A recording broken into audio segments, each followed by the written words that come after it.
খুশির খবর না, আনন্দ। আজকে আনন্দর দিন, যেহেতু আমরা নতুন ঘরে ঢুকেছি। খুশির খবর বলছি কেন, ছেলে নিয়ে এসছে হচ্ছে গরম গরম পান্তুয়া, আর হচ্ছে গরম গরম নলেন গুড়ের রসগোল্লা। আর তার সাথে কিন্তু এটা শুভ কাজ দেরি করিনি, শুভ কাজ সবসময় তাড়াতাড়ি করতে হয়। তো এই দেখো তেলের কৌটোগুলোর মধ্যে আমি রিফাইন তেল ঢেলে নিয়েছি, এটার মধ্যে আমি সর্ষের তেল ঢেলে নিয়েছি, আর এখানে কিন্তু সব মশলা আমার এটা ঢালা হয়ে গেছে। বড়ি থেকে শুরু করে আমল দুধ থেকে শুরু করে সমস্ত জিনিস আমার এর মধ্যে ভরা হয়ে গেছে। তো দেখো বড় থেকে ছোট একদম সাজিয়ে ভরে নিয়েছি।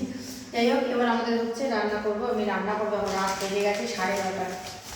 রাত পর্যন্ত এগুলো গুছানো হলো, কালকে আরও কিছু কিছু জিনিস আছে সেগুলো গুছানো হবে।